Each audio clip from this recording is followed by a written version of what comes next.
Fala galerinha linda e maravilhosa do canal do Monitor, tudo em ordem, beleza, tranquilo e suave? Na teleaula de hoje, aqui no Maratonando na História, nós iremos trabalhar um assunto muito legal e bacana, que é o expansionismo marítimo europeu, ou seja, a expansão marítima europeia. E é um assunto muito bacana, mas ainda que precisa ser extremamente debatido, principalmente nas salas de aula, porque ele está extremamente envolto por estereótipos, por discussões que devem ser feitas, por uma visão eurocêntrica, porque quem escreve a história é que vai dar a sua opinião, ok? E isso o próprio Machado de Assis, aí a gente já fazendo o link entre literatura e história, vai mostrar isso, que o narrador que conta a história, que ali está participando, nunca é confiável. Então a história, principalmente do Brasil, por muito tempo foi construída pelos europeus. Nós não estamos falando que o lado deles é o certo ou o ruim, o certo ou errado, mas existem outros ângulos que ocorreram na história, seja dos indígenas, seja dos africanos. Então a gente não pode cair no erro de ter uma história única. E essa questão do descobrimento, a questão das grandes navegações, que a gente vai discutir. Então a primeira etapa na teleaula de hoje é desconstruir alguns conceitos, ver se essas tretas, essas discussões que tem na internet e às vezes na sala de aula tem razão ou não tem. Então bora tentar entender os diversos ângulos da história. Então, bora surfar essa onda? Expansão marítima europeia. A expansão marítima europeia tem seu lado extremamente negativo? Com certeza. A colonização que vai acabar levando a escravidão de indígenas, de africanos, dos povos da América Latina, extermínio dos povos originários lá da América do Norte, com certeza, parte super negativa. A gente vai comentar um pouquinho melhor isso mais para baixo. Então ele tem seu lado extremamente negativo. Principalmente o português na questão da escravidão vai mudar um pouquinho a ótica de como era na Grécia, mas isso a gente vai falar daqui a pouco, não se preocupe. Mas ele tem seu lado extremamente positivo. Eu preciso afirmar que ele foi muito bom também para a humanidade, foi muito triste, mas também foi muito bom. Como assim? Eu gosto de fazer uma comparação que eu considero muito feliz, que é comparar a corrida espacial, isso nós imaginando que é ali dentro do contexto da Guerra Fria, mas a corrida espacial permanece até hoje. A gente ouve ainda nos dias atuais falando, pô, quem vai chegar primeiro em Marte, pô, quem vai lançar tal satélite YH, a gente ainda vê que o espaço ainda envolve ali uma corrida entre as potências, etc. Mas naquela época também houve uma corrida marítima, vamos chamar assim, porque igual como hoje, para nós o desconhecido é o espaço, naquela época eram os mares. A gente vai descobrir isso quando a gente for falar sobre o imaginário europeu. Então ele foi extremamente importante para a humanidade e eu gostaria de dar 4 aspectos fundamentais. Primeiro, contato entre culturas.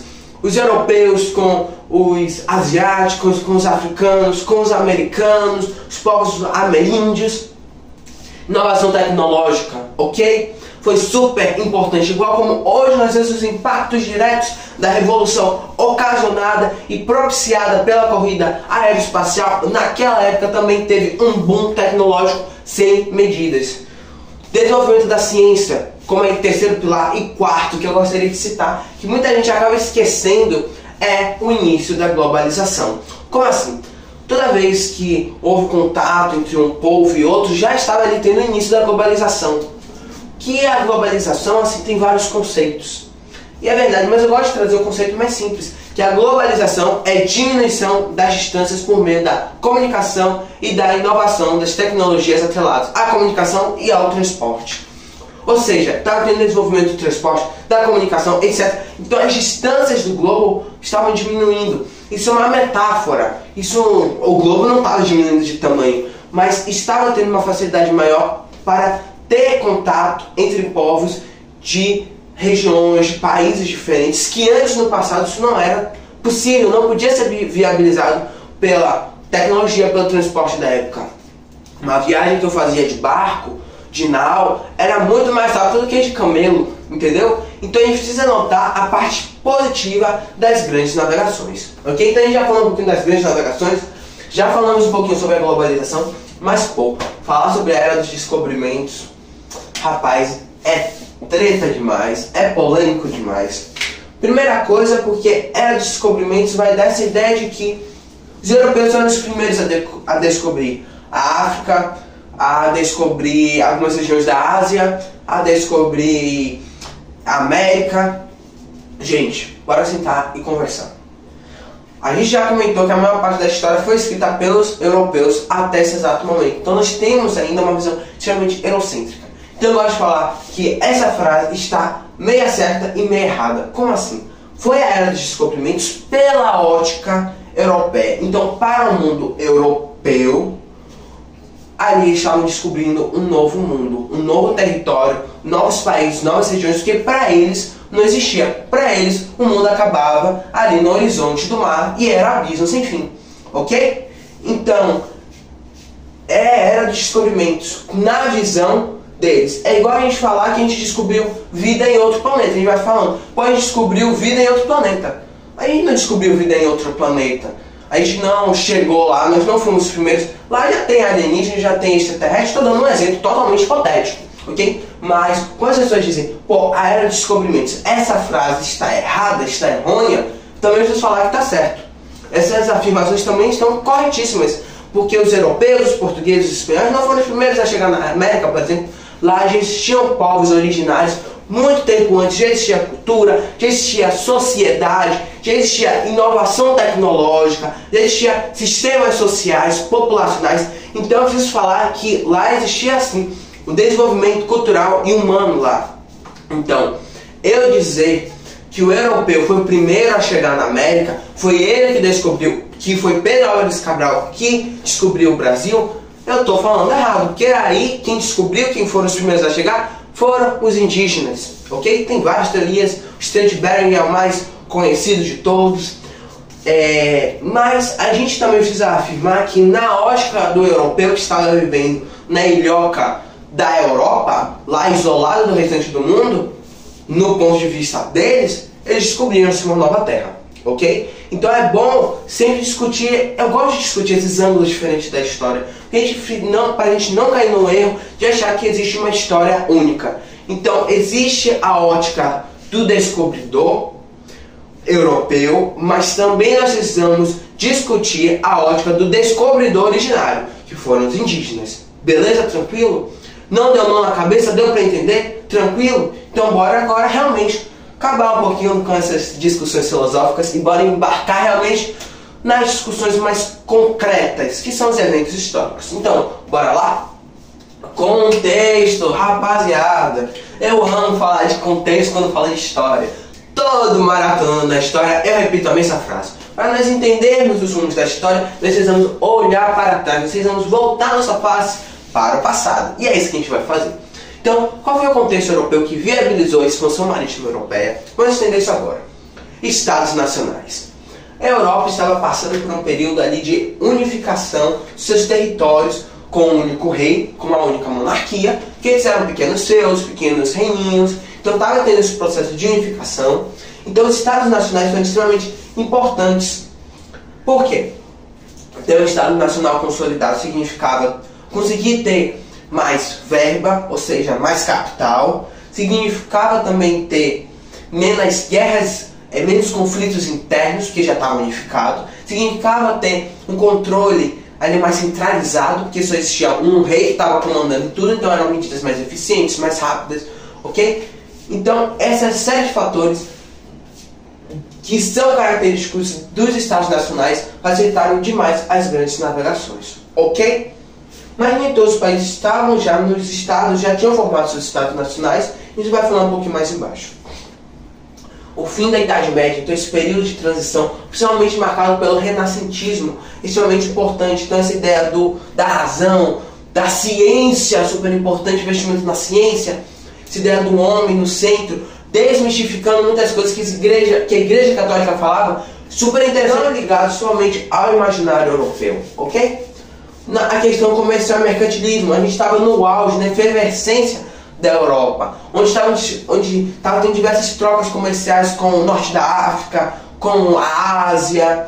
Então estava tendo realmente o desenvolvimento de uma burguesia muito forte. E a questão da religião. Por quê? Por dois motivos. Reforma protestante e cruzadas. Como assim? Um pouquinho antes antes do fim da Idade Média, porque na verdade a Idade Média a gente vai falar que vai acabar com a conquista de Constantinopla em 1453, a gente vai entender isso daqui a pouco.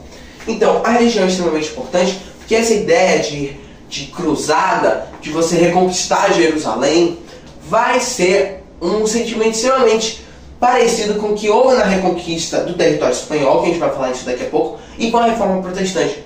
Por quê? Porque vários países da Europa estavam se tornando protestantes a partir das reformas da religião que foram encabeçadas, foram, melhor ainda, inauguradas com Martinho Lutero, ok? Então, ali a massa católica estava diminuindo e a massa protestante estava aumentando. Holanda, a gente vai ver depois mais na frente, Inglaterra teve ali seu pedaço de reforma anglicana, Alemanha também. Então, vários países viram que a expansão marítima era uma forma de aumentar o número de fiéis católicos, principalmente a Igreja Católica. Aí é nesse contexto que vão surgir os jesuítas, que vai ter um investimento da Igreja Católica nas expedições para aumentar o número de fiéis. Entenderam? Então a religião católica é importante também citar no contexto das grandes navegações. Mas a gente também vai falar do imaginário europeu, que era voltado pelo misticismo e pelo catolicismo. Então essa ideia de terra plana, de ter um abismo, de ter monstros marinhos, tudo isso voltado muito com os relatos de navegadores anteriores, que eram muitas vezes fraudulentas, né, minha gente? Então eles misturavam muito mito com a mitologia, com o que eles achavam, com a religião. Então isso, assim, eu realmente fico extremamente fascinado com a coragem dos europeus. Eles imaginavam que se eles seguissem ali reto, eles iriam cair num precipício. Eu acho que se vacilar é um temor maior ainda do que você ir para o próprio espaço. Ir da viagem para o espaço, sair da Terra para espaço, para a Lua, a gente já sabe como é que é. Mas para eles não, eles imaginavam em monstros gigantes, em outras coisas. Então, realmente, a bravura dos europeus é louvável, ok, gente?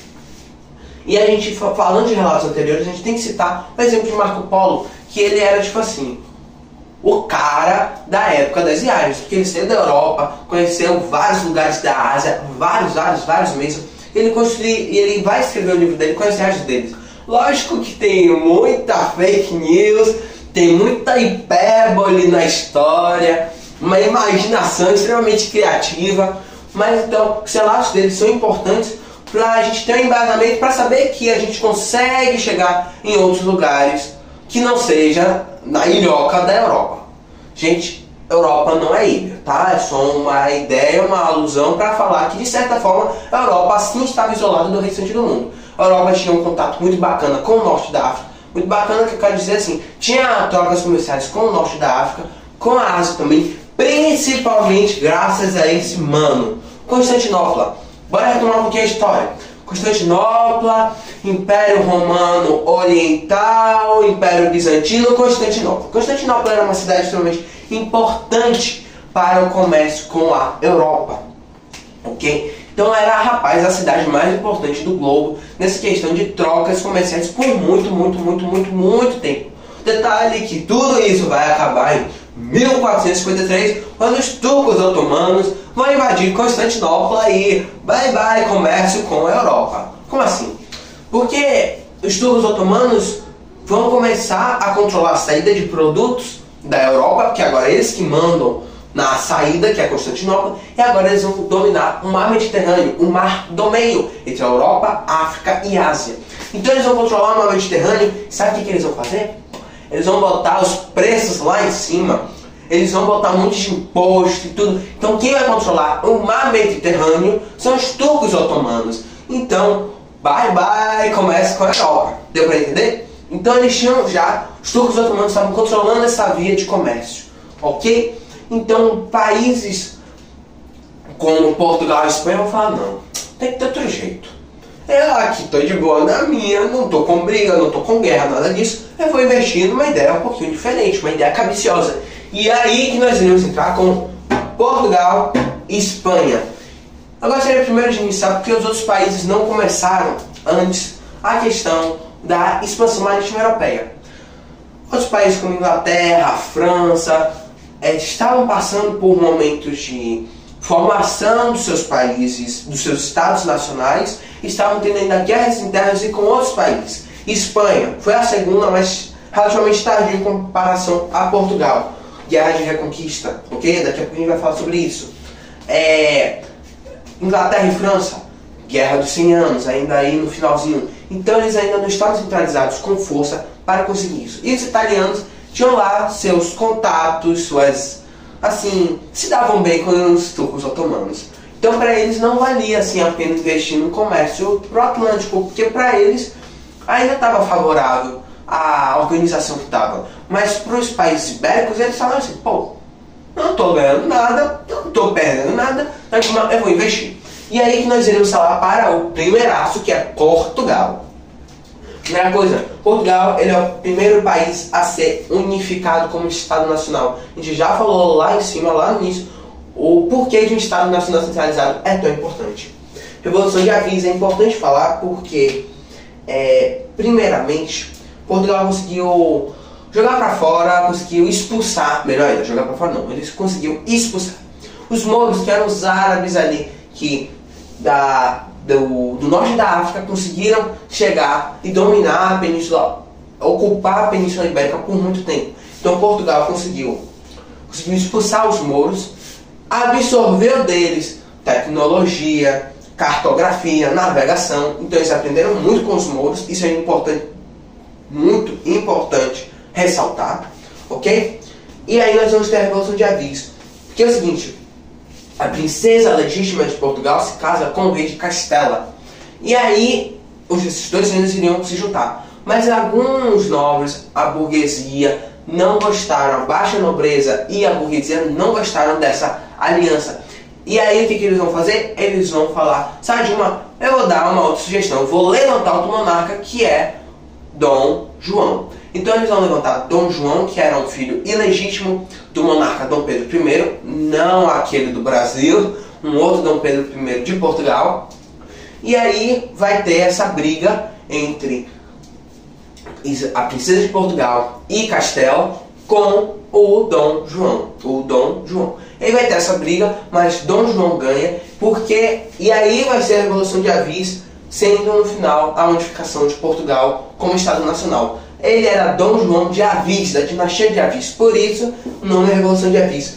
Mas isso é extremamente importante porque essa dinastia tinha um contato, assim, tinha uma ligação muito grande com a navegação, principalmente com um dos filhos, não o primeiro filho, não assim o próximo rei, mas um dos filhos de Dom João de Avis foi Dom Henrique, o navegador, que teve várias ideias, vários planos, e a coroa, a dinastia, financiou esses projetos marítimos do Dom Henrique, ok? Então, ele investiu, por exemplo, na navegação de cabotagem, que é você navegar sempre ali perto da costa. E aí é que eles vão começar a desbravar, primeiramente, a África. Então a primeira coisa que eles vão fazer é a conquista de Ceuta, em 1415.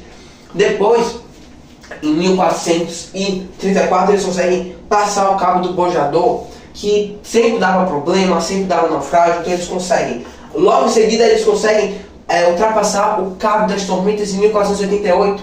E aí o monarca vai trocar o Cabo das Tormentas por Cabo da Boa Esperança, para mostrar assim esse ideal expansionista da português.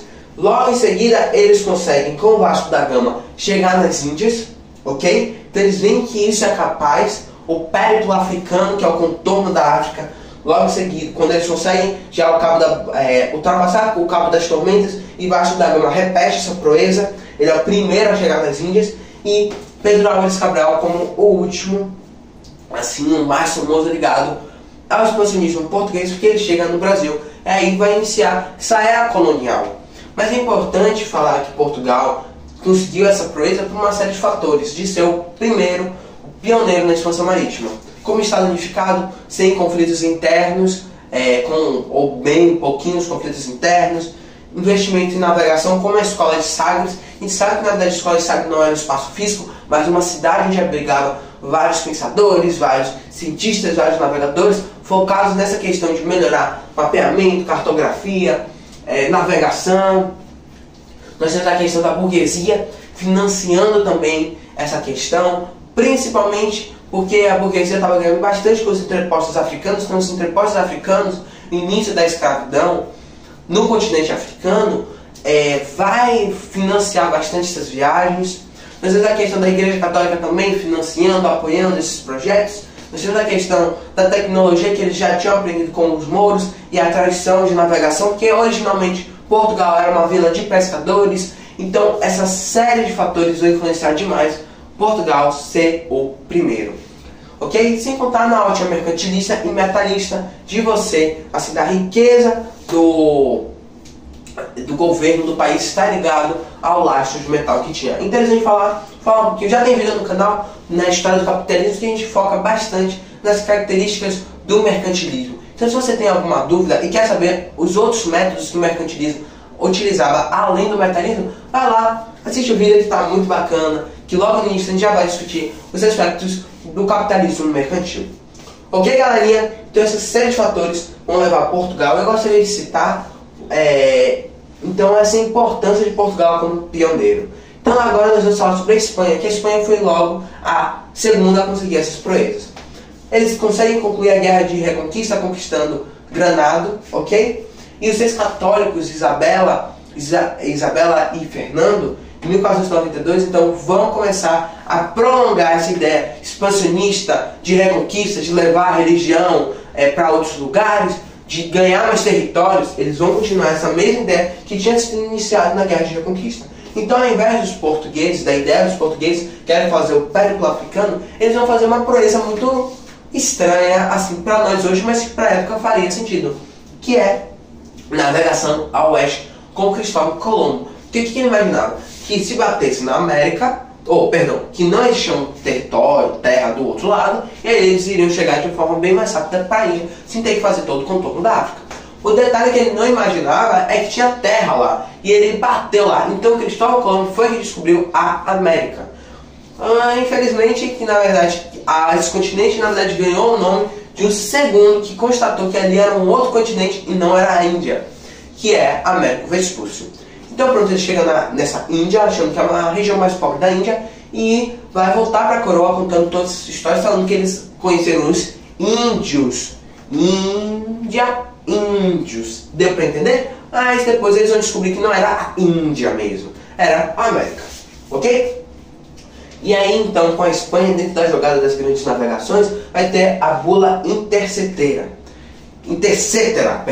a bula intercetera, que é assim, para não ter briga entre Portugal e Espanha, o Papa, ele já tinha acordado isso, então o Papa decide um local para passar uma linha imaginária para dividir então os territórios de Portugal e da Espanha. O detalhe é que esse Papa, Alexandre, ele era católico. Então Xandre, ele era católico, católico é óbvio que ele é Papa, ele era espanhol. Então ficou aquilo, ele tá puxando a sardinha pro país dele. Xandinho tá puxando a sardinha para a Espanha. Portugal vai brigar com isso. E aí é então que vai ter o Tratado de Tordesilhas em 1494, que aí divide melhorzinho. O Brasil, a Espanha vai ganhar muito mais território que o restante em relação a Portugal, mas Portugal depois vai dar uma roubadinha do Brasil, etc. Mas se há discussão para outro episódio, que é a colonização portuguesa, lá com a União Ibérica, etc. Mas aí é outra aula. Eu gostaria de finalizar com o Testamento de Adão, que é uma piadinha aqui, um rei Francisco VI, que é assim, gente, eu nunca me mostraram no Testamento de Adão falando que o restante do mundo todo que os europeus ainda não chegaram, era de Portugal e Espanha. Então vai ter esse ressentimento de outros países com a França, Inglaterra. Por isso que a gente vai ter, por exemplo, os corsários, a gente vai ter a França tentando pegar os países. Então a gente vai ver como essa ótica colonialista de expansão vai seguir a Europa por muitos e muitos anos. A gente tem vídeos de Primeira Guerra Mundial mostrando que essa ótica ainda imperialista de ter novos territórios, que inicia nesse período da expansão marítima, permanece até lá. Mas a gente também já vai falar que as grandes navegações foi extremamente importante para transporte, desenvolvimento da tecnologia, contato de culturas. Então é muito bom a gente entender que toda fase da história, todo evento histórico tem seu lado positivo e tem seu lado negativo. E a gente tem que valorizar as positivas e repensar as negativas para que nós não caiamos nos mesmos erros. Então, galerinha, espero que vocês tenham gostado da teleaula de hoje. Se estão gostando do nosso projeto aqui do canal do Monitor, deixa o like, se inscreva no canal. aperte no sininho e compartilhe para que cada vez mais nossa sala de aula cresça. Então, galerinha, até a próxima teleaula.